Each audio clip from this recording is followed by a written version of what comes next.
Oke, selamat malam. Sudah pada join? Sudah pada join?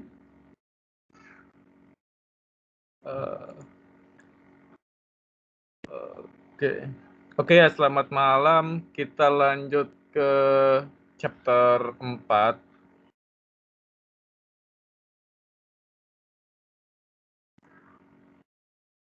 Lichen, ada sudah join Lichen? Sudah, Pak. Lichen, saya mau tanya. Saya lupa ini nambahin ini gimana ya? Nambah seperti ini. Aduh, lagi error otak saya. Ini pakai apa? Menu apa di sini kan? Nambah ini.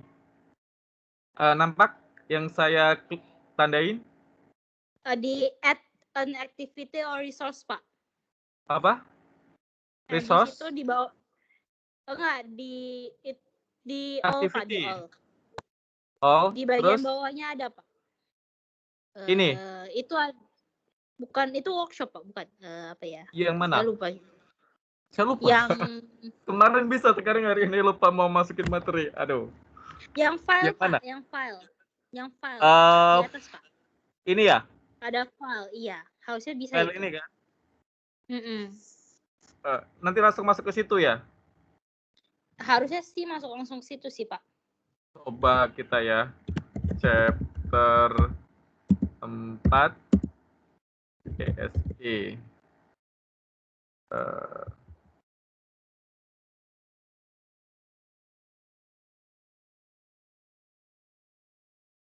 Ini kan? Save.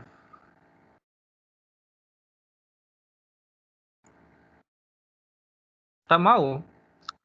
Pak, dia harus ada yang file masuk, Pak. Di bagian bawah itu harus ada yang...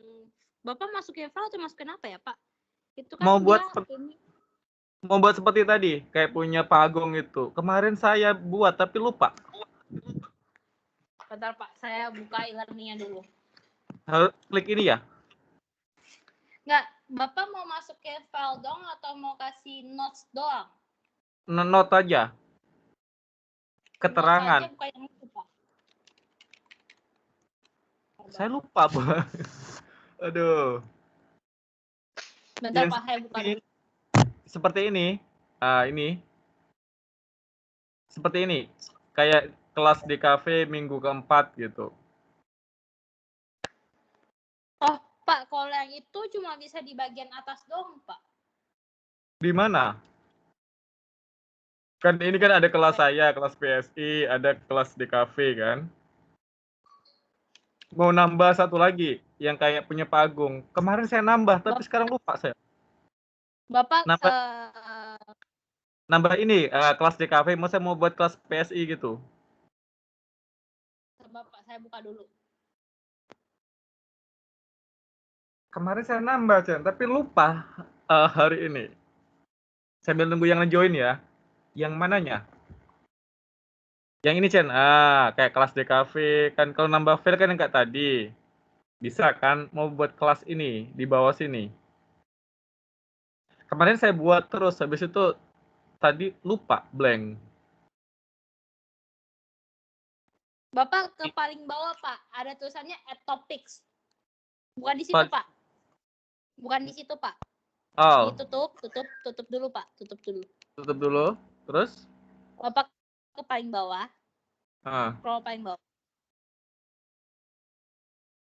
Nah, situ ada, itu ada add topic, Pak. Tapi nanti Bapak harus naikin lagi sih. Nah, itu bisa dimasukin chapter satu topik gitu, Pak. Supaya kayak nanti masuk ke sini gitu ya? Coba kita... Iya, dia jadinya kayak yang Bapak pingin sih. Cuma nanti di bawah, di dalam itu bisa masukin assignment dan lain-lain. Tapi kalau ini Cen, topik berapa? Yang saya mau yang di sini, bukan topiknya. Buat seperti ininya.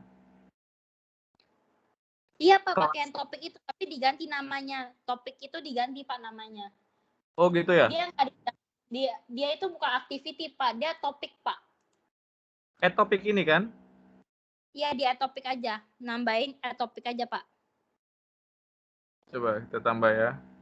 Nah, di situ kan Bapak ada yang topik tuh. Bapak sebenarnya bisa pakai aja, diedit aja, Pak.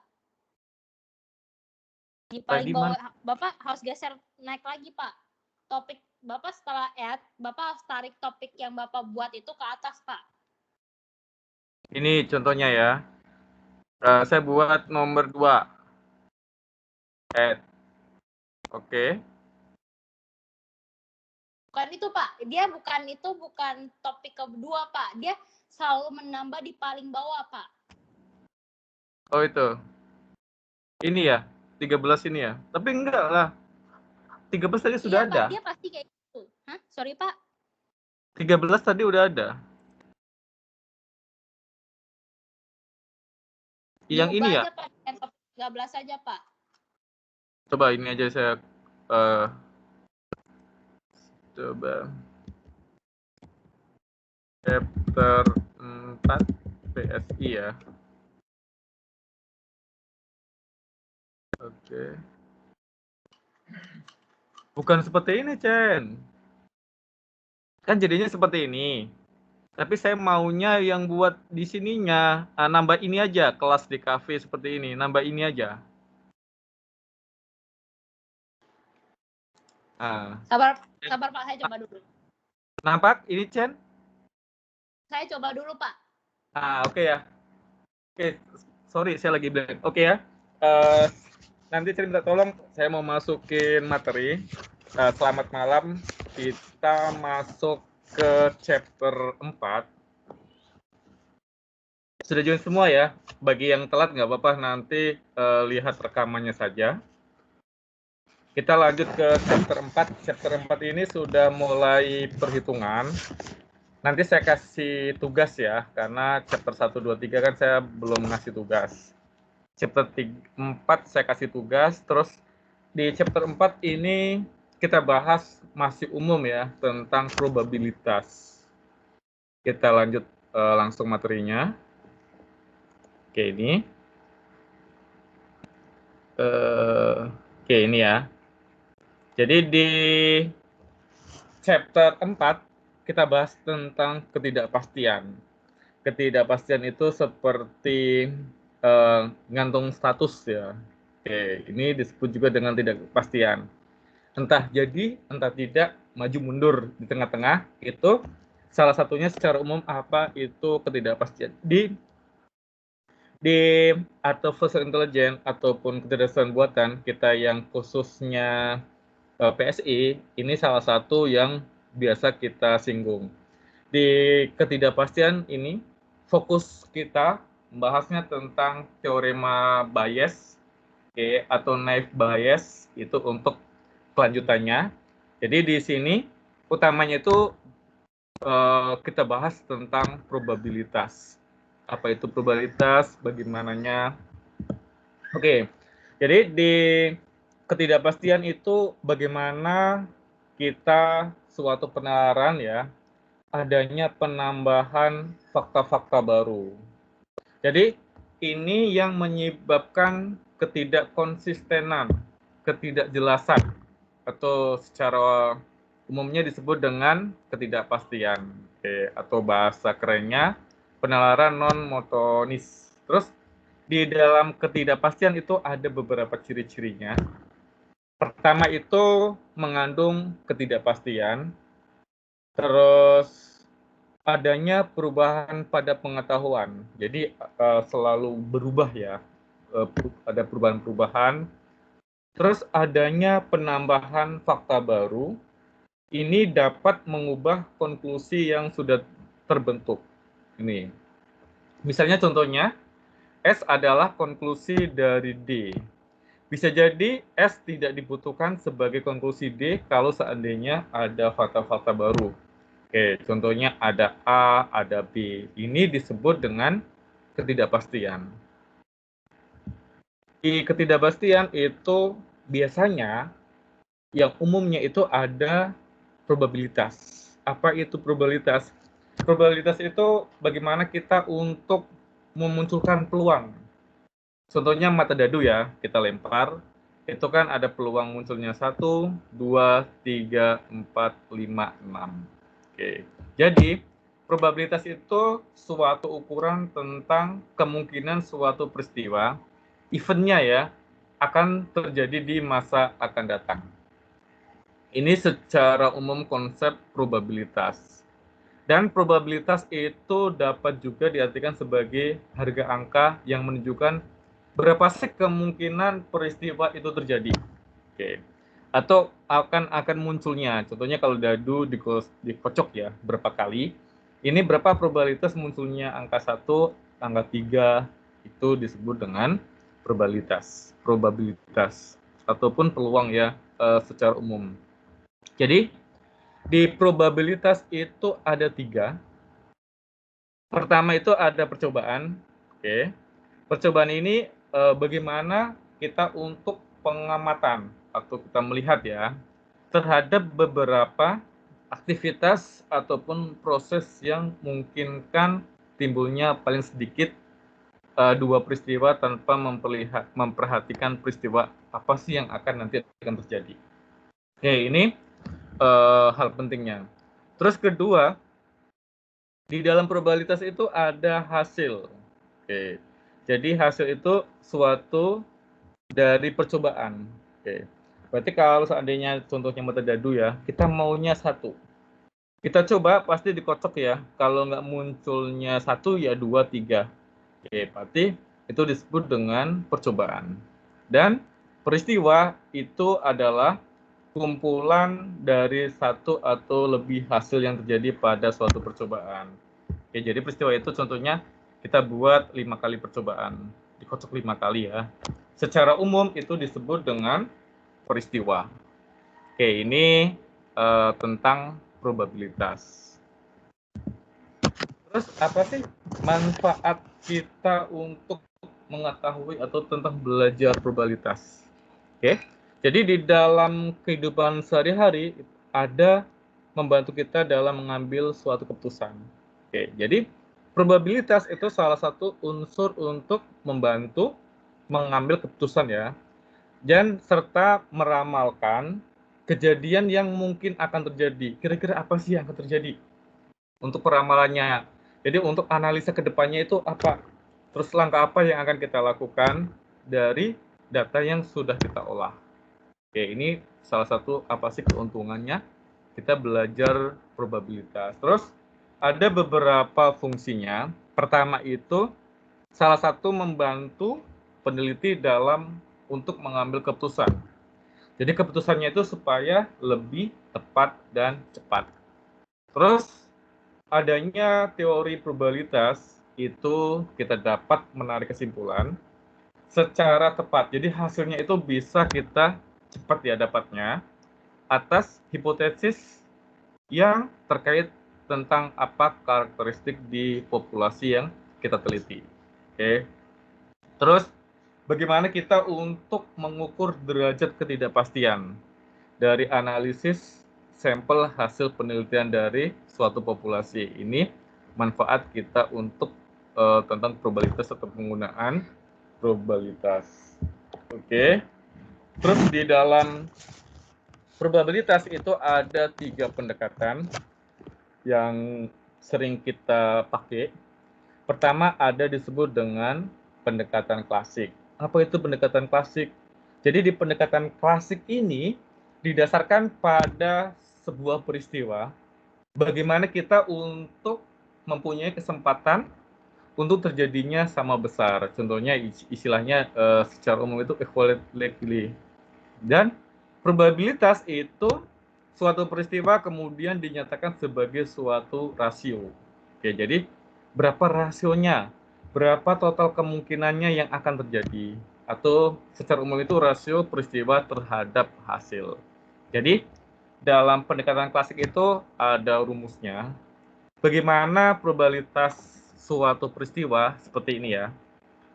Probabilitas suatu peristiwa itu didapat dari jumlah yang kemungkinan hasil dibagi dengan jumlah total kemungkinan hasil. Oke, jadi berapa kemungkinannya dan dibagi totalnya berapa. Jadi jika ada A kemungkinan yang dapat terjadi pada kejadian A dan ada B kemungkinan yang dapat terjadi pada kejadian A. Jadi serta masing-masing kejadian mempunyai kesamaan ya, yang sama dan saling asing. Oke, ini salah satu pendekatan klasik. Jadi di pendekatan klasik ini rumusnya seperti ini. Oke, A sama dengan A dibagi A ditambah B. Dan peluang bahwa akan terjadi B adalah ini ya, PA. B dibagi A ditambah B. Ini contoh sederhananya ya, bagaimana untuk pendekatan klasik. Contoh secara umum gini, ada pelamar, pekerjaan terdiri dari 10 orang pria. Ya, contohnya 10 orang pria itu kita kelompokkan A ya. Dan 15 orang wanita B. Jika yang diterima hanya satu, berapa sih peluang bahwa ia merupakan wanita yang diterima? Jadi, peluangnya kan 15, oke, dibagi 10 pria ditambah 15. Maka peluangnya itu 3 dibagi 5, 3/5. Ini contoh probabilitas pendekatan klasik ya, sorry. Oke, ini contohnya. Oke, jadi ini contoh sederhananya. Terus selanjutnya ada pendekatan relatif. Apa itu pendekatan relatif? Jadi pendekatan relatif ini besarnya probabilitas suatu peristiwa itu tidak dianggap sama. Tetapi tergantung pada beberapa banyak suatu peristiwa terjadi. Jadi dari seluruh percobaan atau kegiatan yang dilakukan, probabilitas dapat dinyatakan sebagai berikut. Ini contoh untuk relatif. Kalau di contoh relatif ini seperti ini.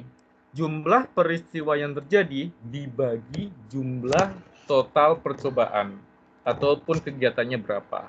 Oke, jadi jika pada data sebanyak N terdapat A kejadian yang bersifat A, oke, A kecil A besar ya, maka berapa sih probabilitas atau peluangnya akan terjadinya A untuk N data pada adalah contohnya ini.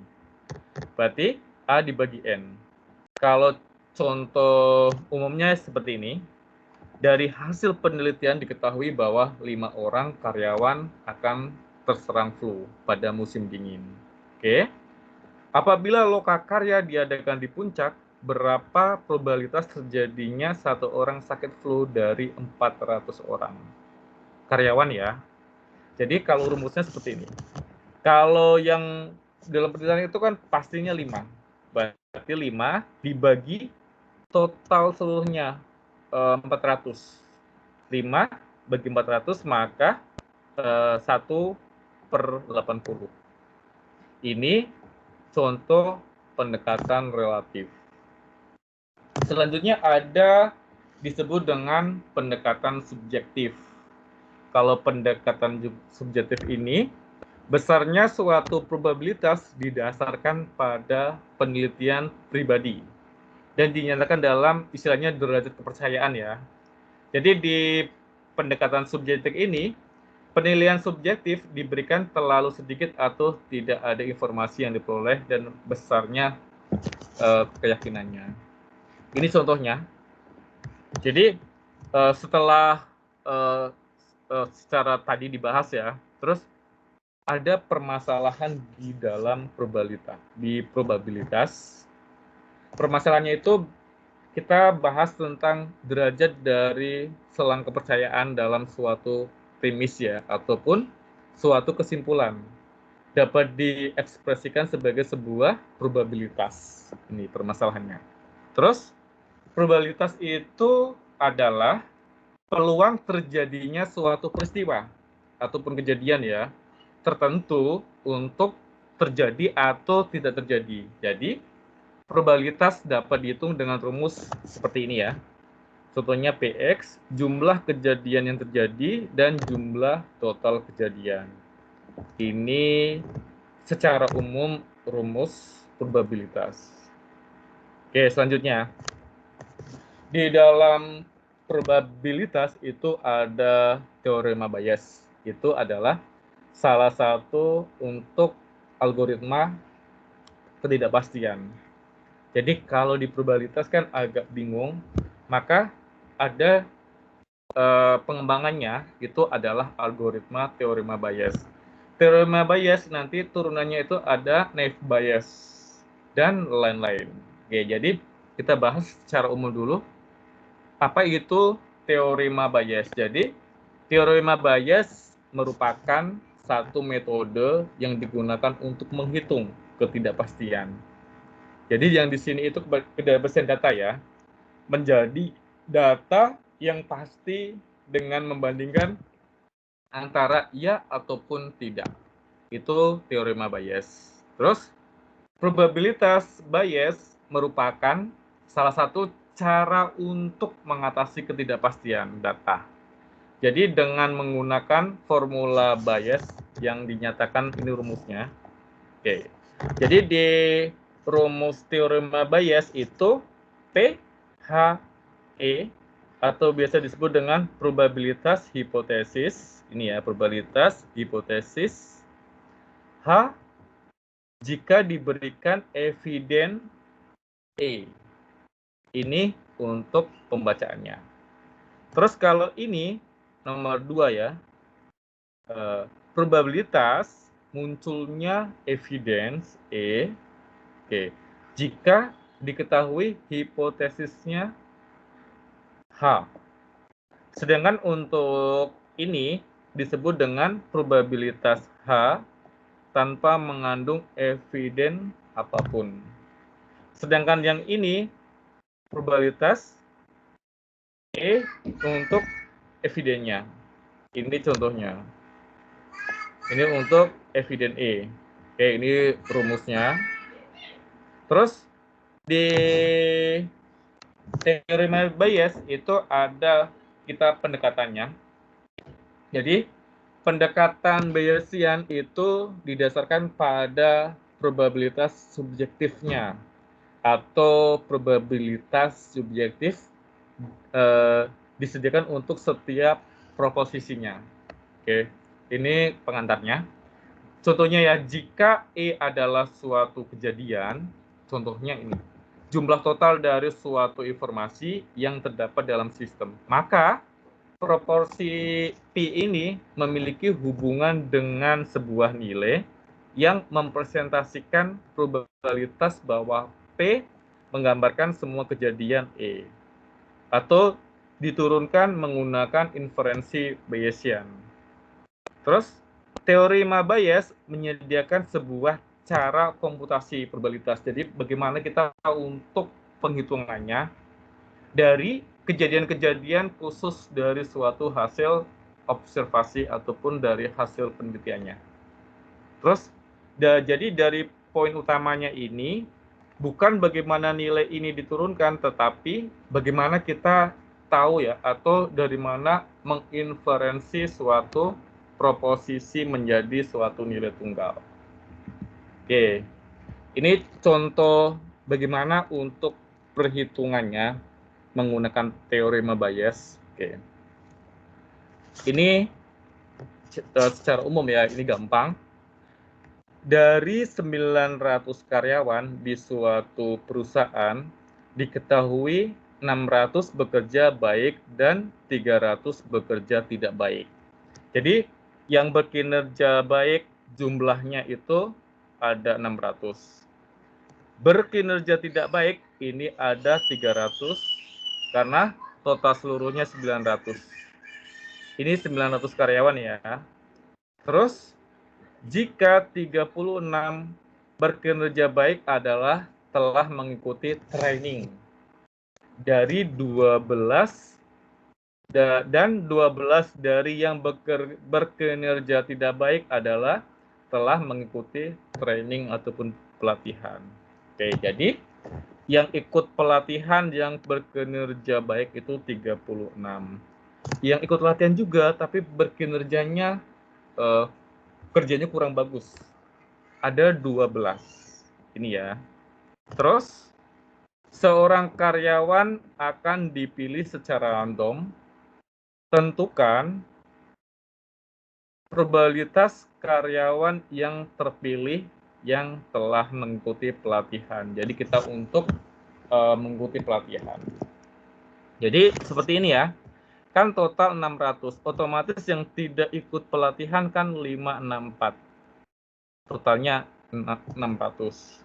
Bekerja tidak baik yang ikut pelatihan 12, tidak ikut pelatihan 288, totalnya 300. Kalau dijumlahkan ikut pelatihan 48, tidak ikut pelatihan 852, jumlah totalnya 900. Oke. Jadi di sini ini kita mau menghitung berapa sih untuk totalnya atau persentasenya. Oke. B1 ini kita untuk deklarasinya biar kita gampang ya. B1 itu kejadian terpilih karyawan yang berkinerja baik. Oke, kita singkat jadi B1. B2 kejadian terpilih karyawan kinerja tidak baik. A itu kejadian terpilih karyawan yang mengikuti pelatihan. Oke. Setelah itu baru kita masukkan rumus teorema Bayes. Jadi PA-nya ini B1 ya. Terus ini A eviden ya. B1 ini untuk P, B1 plus P untuk PB, P, A, eviden B2. Ini rumusnya. Rumus ini didapat dari contoh ini untuk pembacaannya. Oke. Terus kita cari pertama untuk probabilitas hipotesisnya. Oke.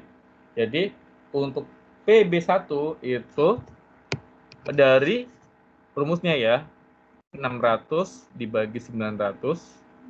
Oke. Istilahnya ini total yang bekerja baik yang jumlahnya sama totalnya. Oke, ini. Jadi hasilnya kan 2/3 ya, 0,67. P untuk B2-nya itu yang bekerja tidak baik, 300 dibagi 900. 1/3 sama dengan nilainya 0,33. Oke, terus ini kita untuk ekuivalennya. Oke, jadi 36 itu didapat dari sini, 36 per total jumlahnya itu 600. Jadi 6/100 atau 0,06. Sedangkan untuk PA ekuivalen B2 itu 12, bekerja tidak baik ya, yang tapi dia ikut pelatihan 12 dibagi 300 sama dengan 2 dibagi 50 sama dengan 0,04. Terus setelah kita kan sudah ketemu ya masing-masing hasilnya ini, baru kita masukkan di sini.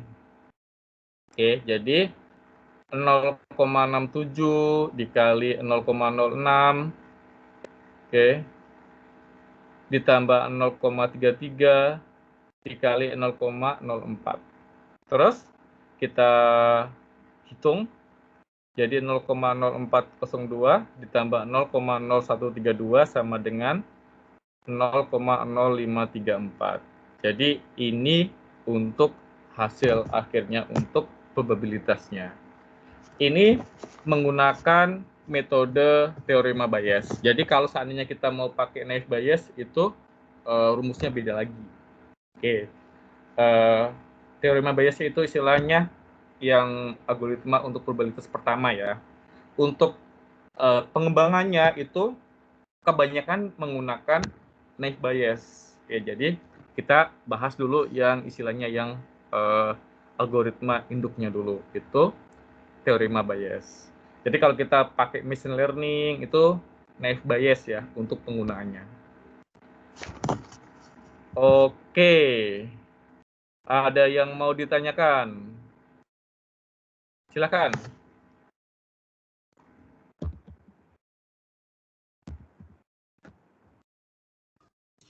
Pak, equivalent itu Silakan. Ada yang mau ditanyakan?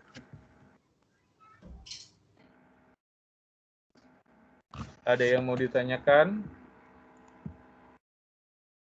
Ayo, ada yang mau ditanyakan tak? equivalent itu Pak. Hah? Gak dengar, sorry. Hah? Equivalent. Equivalent ya? Oke. Yang ini ya. Oke. Equivalent, evident ya? Atau apa? Evident Pak. Evident. Makanya equivalent bingung ya.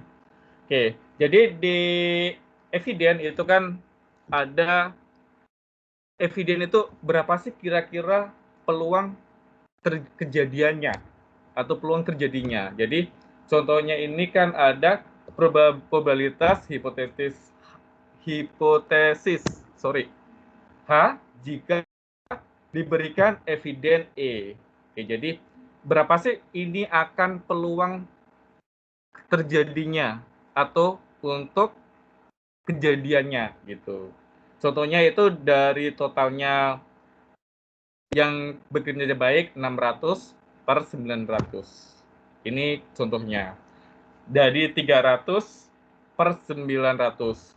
Dari 36 per 600, 12 per 300. Ini untuk evidennya. Oke, ada lagi? Habis ini kita bahas singgung tentang bagaimana penerapan probabilitas di RStudio ya. Oke, absen dulu ya. Nanti takutnya saya kelupaan. Sebentar. Oke, saya absen dulu. Pak Saiful, yang Ya. ilernya pakainya namanya label Pak. Label ya? Coba. Iya, tadi saya juga udah testing, Bapak edit aja di situ. Di atas. Sudah. Sarjen. Di atas Berarti lagi, Pak. Di atas Tadi lagi. saya yang Bapak buat pertemuan tuh. Saya ada buat testing label, Pak. Bapak edit aja. Ini edit yang di samping tanda centang, Pak. Yang ini kan? Saya hapus dulu. Ini soalnya ini kita kan materinya grup sama Pak Agung ya. Jadi di add label kan, Jan? Label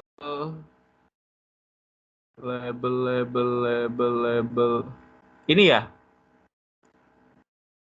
Ini ya?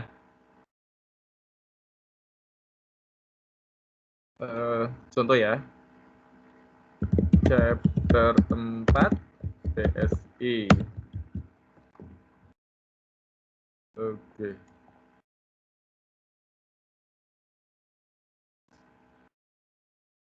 Oh ya, oke, thank you, udah.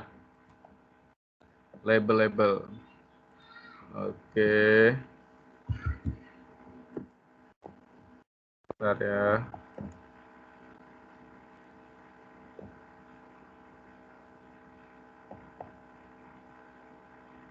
Oke, nanti biar saya atur.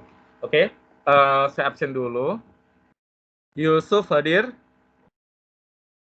Hadir, Pak. Yusuf hadir ya. Andri? Hadir, Pak. Wilson Fernando? Wilson? Arik Bimantoro? Arik? Hadir, Pak. Daniel? Hadir, Daniel Lim? Hadir ya. Hadir, Pak. Muhammad Rivaldi hadir. Melsen?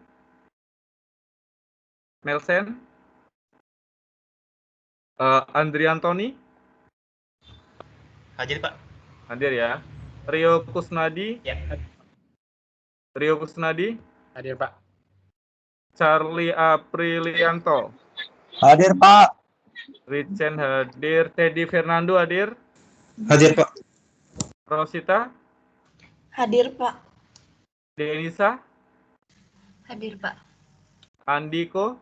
Andi. Hadir, Pak. Jumiliono Pratama. Hadir, Pak. John Susanto.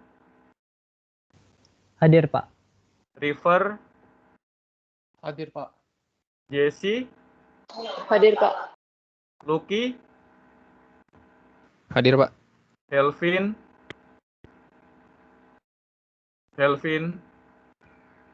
Hendry Wijaya. Hendry. Hadir, Pak. Richard Ardian Yaputra. Richard. Hadir, Pak. Richard hadir ya. Hadir, Pak.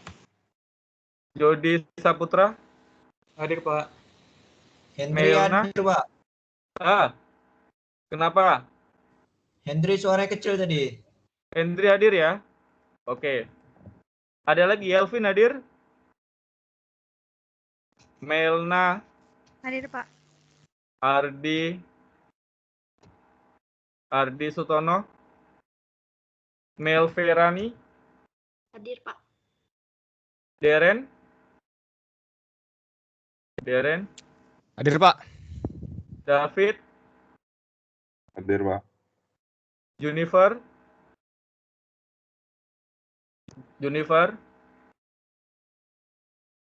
Derwin. Hadir, kalian? Hadir, Pak. Julken Lee. Hadir, Pak. Mikael. Hadir, Pak. Mikael, satu lagi. Mikael. Hadir, Pak. Teddy Sanjaya. Hadir, Pak. Kelvin. Hadir, Pak. Yudi Hartanto. Hadir, Pak. Jendri Winata. Hadir, Pak. Derek. Hadir, Pak. Ricky Ferniando. Hadir, Pak. Melvi. Hadir, Pak. Hendra Wijaya. Hadir, Pak. William. Hadir, Pak. Kelvin Kurniawan. Hadir, Pak. Amir. Hadir, Pak. Ada yang belum saya panggil? Junifer hadir. Ardi Sutono. Ada di chat nggak? Ardi. Kelvin. Melsen. Wilson Fernando. Oke ya. Nanti infoin aja sebelum selesai. Oke. Sebentar ya, saya introduction dulu. Yang bimbingan KP dengan saya minggu ini kapan bisa bimbingan online-nya? Kayak Jesse, saya lupa ya, ada 10 orang atau 11 kalau nggak salah. Kapan bisanya? Hari Jumat ada kuliah tak? Jesse? Mau hari Jumat, Sabtu, Minggu, terserah bebas ya. Yang penting nggak ganggu kuliah Anda. Jadi biar fokus. Kapan kira-kira mau bimbingan? Yang bimbingan KP-nya dengan saya ya, kerja prakteknya. Kita chapter 1. Atau sesi 1 untuk bimbingannya. Kapan?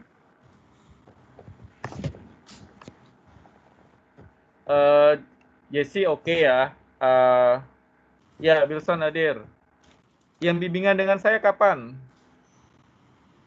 Ya, saya ngikut aja ya, suara terbanyak ya. Kalau saya sih fleksibel, mau kapan saja bisa ya.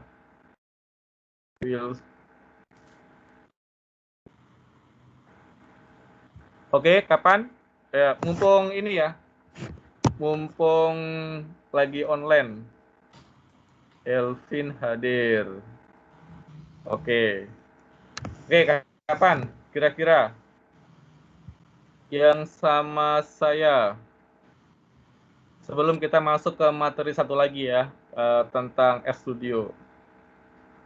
Kapan kira-kira yang sama saya? Kapan? Jesse, habis itu ada ya, ada beberapa. Saya, Pak. Ah, Terwin. Bisa kok kalau sesuai jadwal yang Bapak atur. Bapak atur di MS Teams jam 7 malam Minggu Minggu kan? ya. Ya, Ya, itu Minggu itu malam saya Senin. itu saya bisa sih. Iya. Soalnya kalau Sabtu malam Minggu kan pasti ini ya pada malam mingguan. Jadi itu saya nggak akan ganggu gugat. Itu jadwal Anda. Oke, untuk malam mingguan. Senin sampai Jumat biasanya kan Anda kuliah ya. Itu saya nggak akan ganggu gugat. Itu bahaya kalau saya ganggu gugat ya. Nanti saya kena komplain sama dosen yang lain. Jadi minggu jam 7 atau minggu Pak, minggu siang aja atau minggu pagi atau minggu malam, saya sih nggak masalah. Yang penting Anda ada siap kan. Misalkan untuk bab 1 kita cuma ngobrol-ngobrol aja. Jadi hari Minggu Anda siapkan bab 1-nya masing-masing. Kita discuss ya, ngobrol-ngobrol santai saja, nggak usah tegang ya. Oke. Itu kan jadwalnya kan tentatif saya buat Minggu jam 7 ya, karena itu belum final.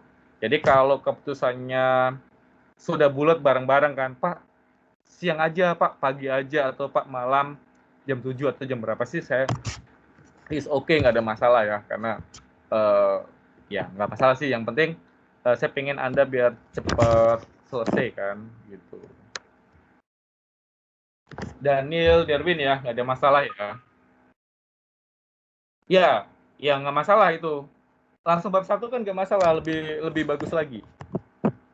Ya, MUA kan gampang kan, soal itu kan cuma untuk tanda tangannya aja gitu. Langsung bab 1 ya, biar cepat selesai kan. Langsung saya kejar-kejar gitu. Oke ya. Oke, nanti chat saja ke saya. Ya. Ada yang mau tanyakan? Sebelum saya masuk materi selanjutnya, nanti ada tugas ya, jangan khawatir. Tugasnya ya. Tugasnya per kelompok atau gimana, Pak? Tugasnya per kelompok. Oke, Pak. Jadi perwakilannya ya yang kumpul ya, Pak? Iya, perwakilan aja. Jadi siapa? Oke, Kelvin, nilai yang kemarin sudah keluar belum? Sudah, Pak. Dapat A saya, Pak. Oke, harusnya B itu ya. Ya, mungkin jangan kelompok gitu, kamu Pak. bagus itu kerjain itu. Ya. Kamu beruntung itu kan. Terima kasih loh, Pak. ya. Jadi kalau per kelompok kan enak kan. Ada aja yang disuruh-suruh yang rajin ngumpul, tugas, rajin presentasi, tugasnya bagus kan bisa kan dapat A kan gitu. Ya, kalau ada yang mau komplain nilai kemarin silahkan ya. Pak, harusnya saya dapat C, Pak. Kenapa dikasih A gitu? Boleh nggak apa-apa. Ya, langsung saya rubah gitu kan. Oke. Win, Anda komplain nilai nggak, Win? Harusnya kamu dapat apa, kok dikasih bagus gitu. Boleh ya, Win? Komplain ke saya. Bila saya rubah. Rivaldi? Mau komplain nilainya? Enggak, Pak. Ayolah, komplain lah, biar saya rubah lah gitu kan. Pak, saya harusnya dapat C, Pak. Kenapa Bapak kasih A gitu? Boleh nggak Bapak ya? Dengan senang hati saya rubah gitu. Oke, kita next lanjut ke materi selanjutnya. Di materi selanjutnya itu kita bahas tentang bagaimana implementasi untuk RStudio. Kita combine ya, ada pakai Python, ada pakai RStudio. Jadi mungkin Python rata-rata sudah bisa semua. Jadi saya singgung untuk chapter 4 ini tentang RStudio-nya. Oke, kita mulai ini ya. Oke. Jadi di chapter 4 ini probabilitas RStudio. RStudio itu salah satu bahasa pemrograman untuk analisa. Untuk istilahnya dia mirip dengan MATLAB ya, dengan MATLAB ataupun bahasa untuk analisis atau mirip statistik ya. RStudio itu sifatnya free, open source, sama dengan Python, jadi sangat bagus sekali. Dan saya kalau untuk analisa di kantor ya, itu saya biasanya mainnya pakai R gitu. Kalau pakai MATLAB kan harus lisensi berbayar dan berat, ini ringan ya. Yang penting kalau ada plugin atau library kita tinggal download aja di internet. Nanti sebentar kok masuk, nanti ngitung sendiri. Oke, terus di RStudio itu kita bahas tentang statistik deskriptif. Oke, jadi apa itu statistik deskriptif? Itu adalah rata, jadi merupakan deskriptif statistika yang menggambarkan tentang nilai rata-rata. Oke, di rata ya. Jadi untuk perhitungan rata secara matematis ini contohnya seperti ini. Ini untuk pencarian min-nya. Oke. Jadi di dalam R terdapat fungsi untuk menghitung nilai rata. Rata sampel ya. Fungsi yang digunakan adalah min. Terus adapun kita bisa untuk menggunakan summary. Ini contohnya. Sebagai contoh digunakan data dari data paket. Jadi kalau seandainya kita mau nyobain itu ada datanya data nil ya. Itu untuk data paket untuk sampling ya untuk datanya. Jadi contohnya dengan menuliskan sintaks seperti ini. Ini contohnya saya buka R saya dulu. R saya sebentar ya.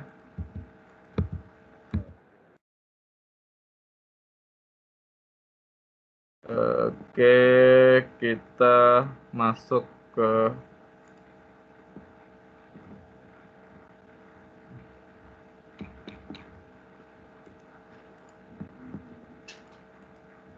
ini R ya.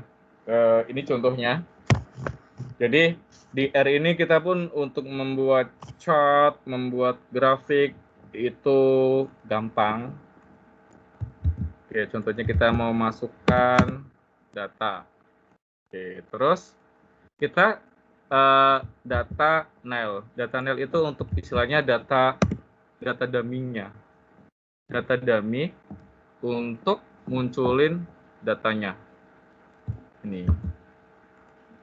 Oke, jadi ini data dummy-nya.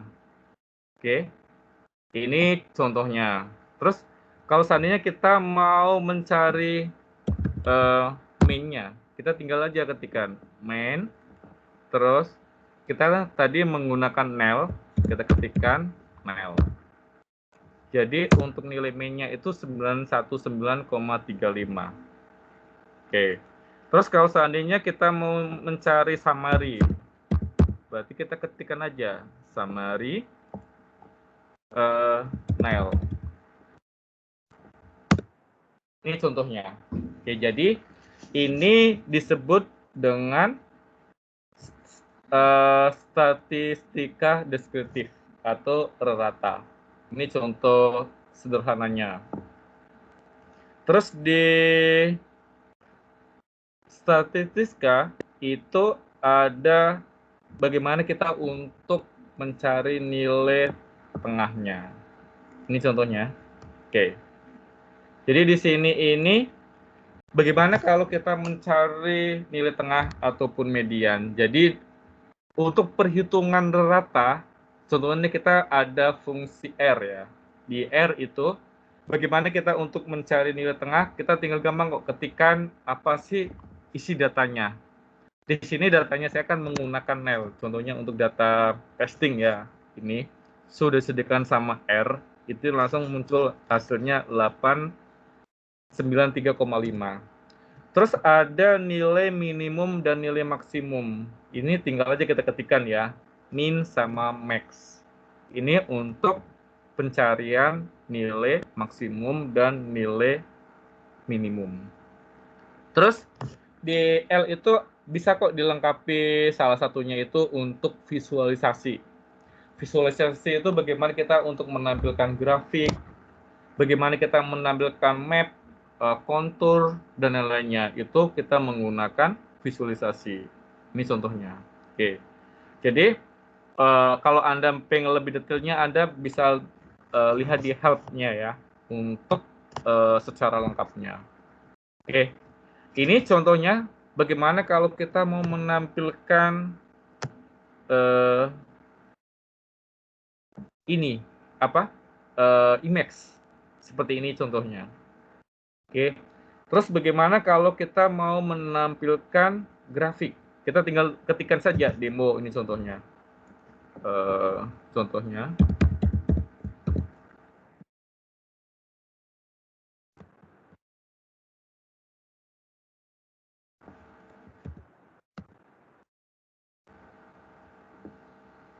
Sebentar.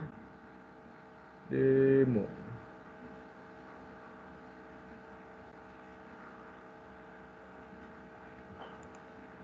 Demo. Emax. Demo Emax. Sorry, saya belum share screen ya. Saya share screen dulu. Ini contohnya ya. Kita ini contohnya ya. Kita mau menampilkan plot. Oke. Terus ini untuk Emacs-nya kan. Tadi kita pakai Emacs. Ini contohnya. Ini hanya sampel saja ya. Ini untuk versi demonya. Nanti Anda bisa pakai analisa data ya untuk kedepannya.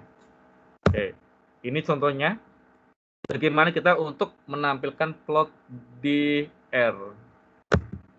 Ini ya. Ini contohnya. Oke. Jadi banyak sekali yang bisa kita pakai di R. Oke, terus kalau seandainya kita mau untuk menampilkan grafik, berarti kita tinggal ketikkan aja. Demo grafik. Sorry. Oke, ini contohnya ya. Oke. Ini contohnya. Ini kalau kita menampilkan contohnya untuk color di plotnya. Ini untuk modelnya. Contohnya ini untuk model P. Ataupun pakai box plot. Ini contoh untuk model lainnya. Contohnya untuk distance Batman Brown. Ini untuk level contohnya. Ini kita membuat seperti grafik batangan ya. Oke. Jadi di R itu sangat bagus untuk analisanya. Oke. Jadi salah satu yang dipakai ini Infineon ya. Infineon tapi yang untuk datanya kan di Singapura. Kemarin Singapura banyak lowongan itu salah satunya itu bisa R. Kalau di kami di flag itu yang di Malaysianya. IT-nya di sana. Ini untuk analisisnya dia seperti ini. Dia pakai ini juga. Kalau di Batam, kebetulan saya lagi mau buat training ya untuk karyawan bagaimana sih untuk mengoptimalkan untuk penggunaan R ini ya untuk analisanya. Oke, kita lanjut lagi dengan PowerPoint-nya. Oke, kan Anda sudah tahu ya bagaimana untuk grafiknya. Terus ini contohnya bagaimana kalau kita untuk menampilkan grafik dasar. Jadi di R itu ada iris. Iris itu contohnya dummy data yang sudah disediakan. Bagaimana kalau kita mau untuk menampilkan untuk samplingin data. Contohnya seperti ini. Data iris str iris. Ini contoh ya, ini menggunakan dummy iris. Oke, ini. Oke, sekarang kita masuk ke distribusi populasi ataupun population distribution. Oke, di distribusi populasi dapat diartikan sebagai untuk distribusi probabilitas dalam populasi. Karena kita masih masuk probabilitas ya. Contohnya gini, andaikan dalam suatu kelas hanya terdiri dari 5 mahasiswa jurusan matematika. Oke. Terus nilainya seperti ini ya, ada nilai 70, ada nilai 75, ada nilai 80, 80 dan 90. Terus andaikan X menyatakan nilai ujian mata kuliah kalkulus itu adalah ini. PX sama dengan X-nya. Menyatakan berapa untuk probabilitas dari suatu nilai ujian mata kuliah kalkulus.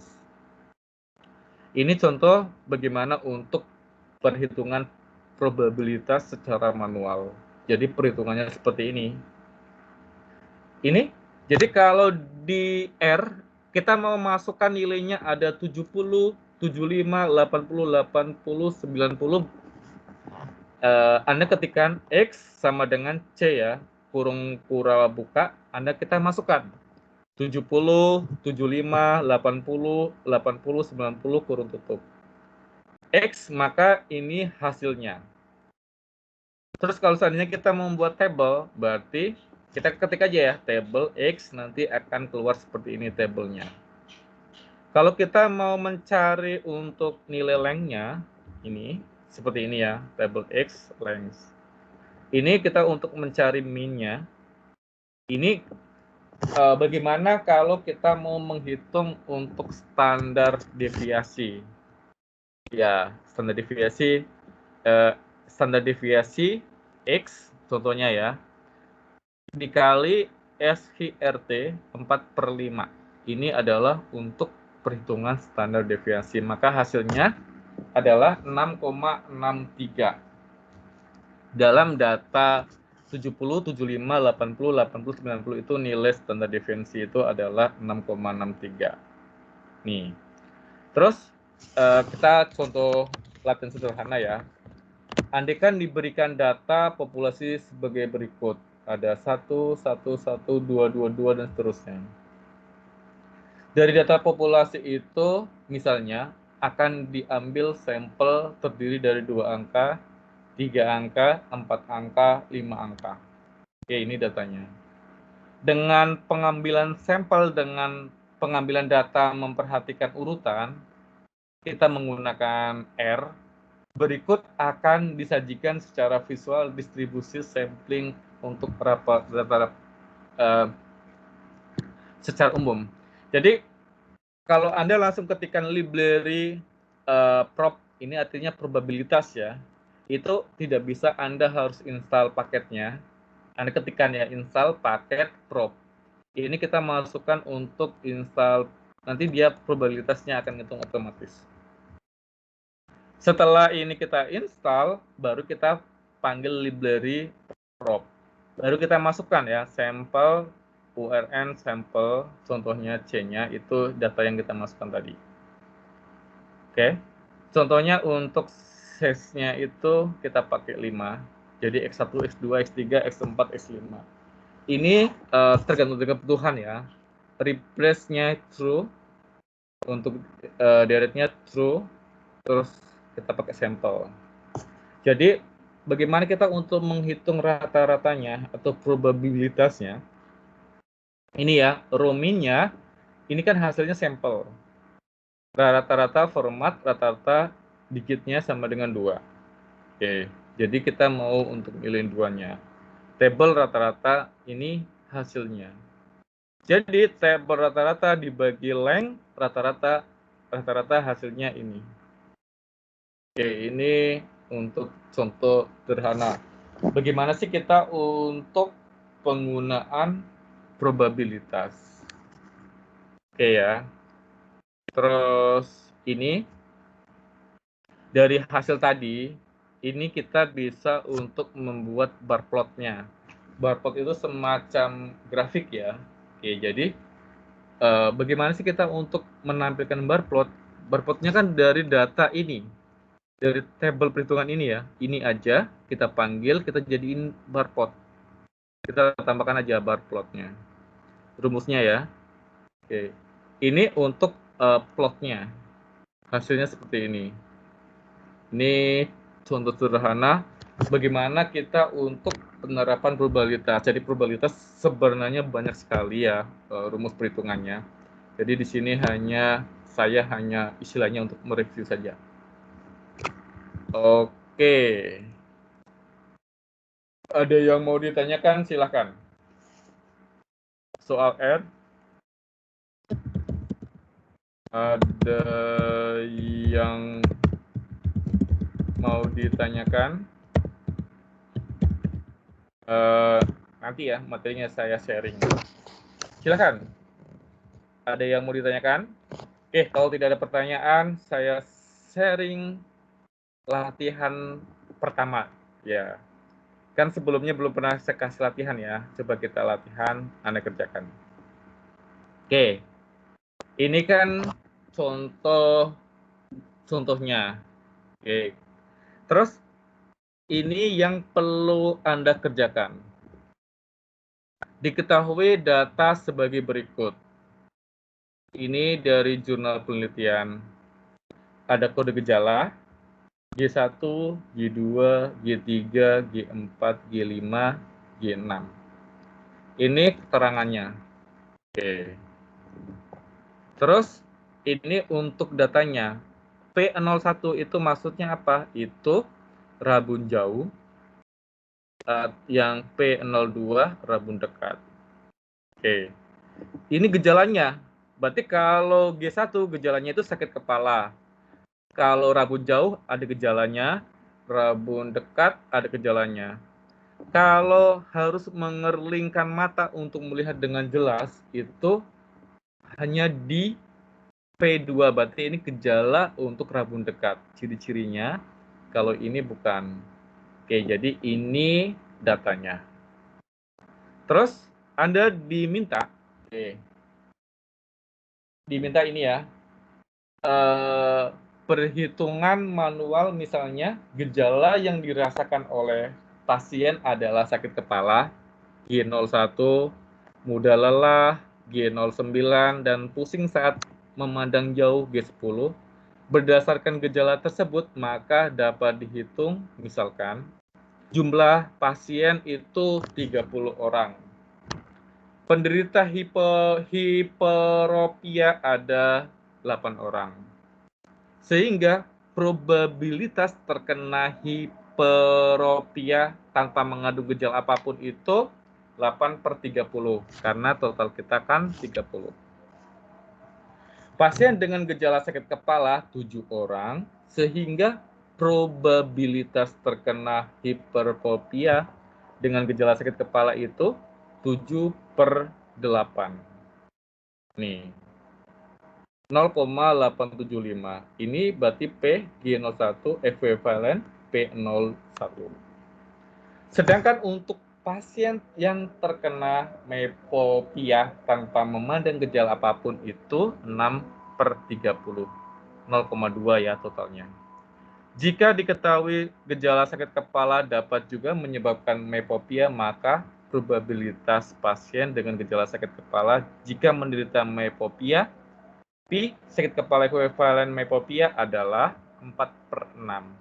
Dalam kasus hipopia dan mepopia, berapa nilai probabilitas? Ini contohnya. Jawabannya nih. Jadi nilainya ini sekian. Oke. Ini contoh bagaimana sih untuk perhitungannya. Jadi jawabannya itu dari kasus tadi yang ini ya. Maka hasilnya ini. Bagaimana perhitungannya itu dapatnya dari tadi ya caranya. Oke. Paham ya untuk perhitungannya? Kalau tadinya paham, nanti soalnya saya sharing di e-learning. Silakan, ada yang mau ditanyakan? Jelas? Ini contohnya ya. Soalnya gampang kok, nanti kerjakan aja bareng-bareng. Rumusnya boleh. Saya kasih semuanya. Ya. Ini contohnya.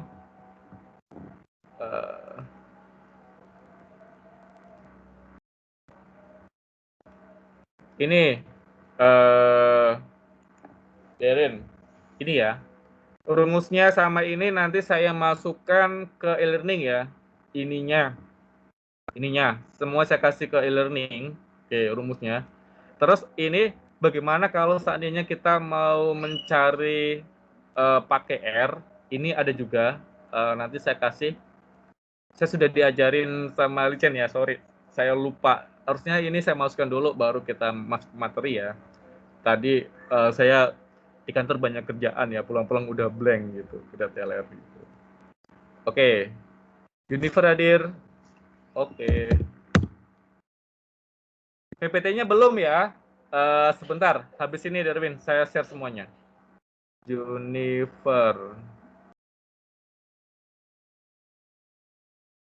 Melsen hadir?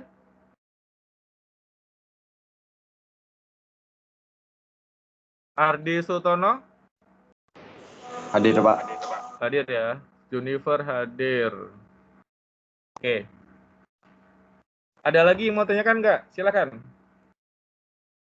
Ayo, ada yang mau ditanyakan atau ada yang mau didiskusikan juga boleh, silakan. Oke ya. Silakan sebentar, saya masukkan dulu. Sebentar, saya masukkan. Sebentar ya, saya masukkan dulu. Oke.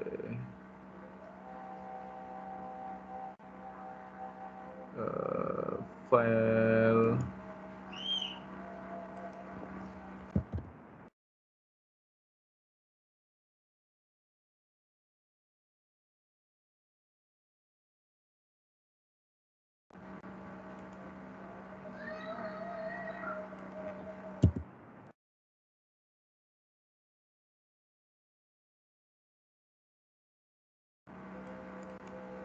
Oke, sebentar ya. Saya sharing materinya dulu biar tidak lupa. Oke.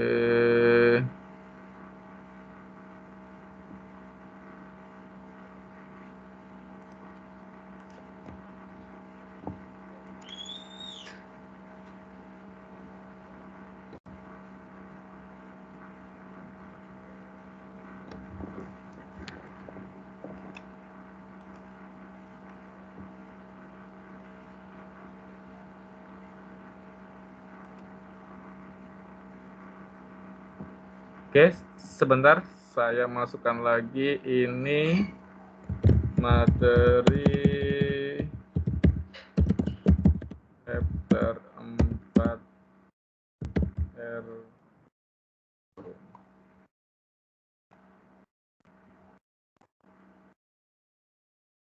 Chapter 4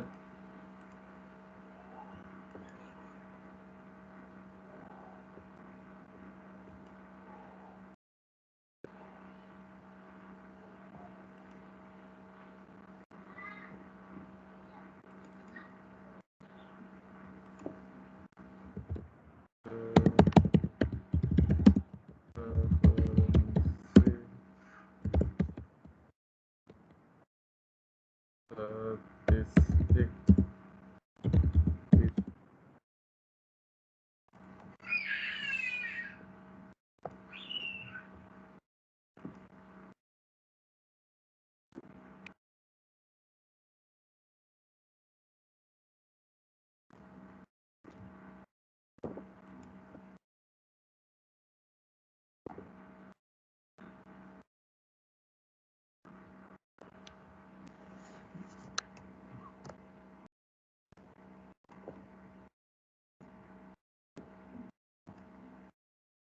Oke ya, ini lagi saya upload. Untuk materinya sudah ada semua di sini. Tugasnya sebentar ya. Nanti saya ada edit dikit ya, biar agak gampang sedikit tugasnya. Mau saya kurangin. Kebetulan saya ada referensi ebook untuk statistika, tapi karena berat kayaknya nggak masuk saya upload dari tadi. Karena filenya berat. Oke ya, e-booknya nanti aja nyusul. Saya masukin, jadi ini sambil tugasnya nanti saya masukin ya sama referensinya.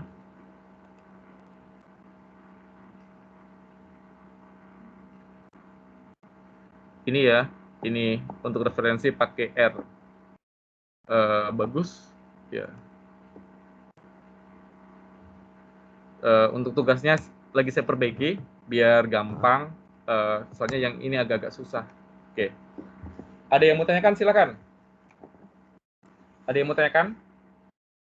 Oke, kalau tidak ada pertanyaan, mungkin habis ini Anda ada kelas lagi ya. Udah jam 7.40. Biar 5 menit Anda bisa istilahnya break. Oke, kalau tidak ada pertanyaan, sampai ketemu minggu depan dan selamat malam. Malam, Mbak. Malam, Pak.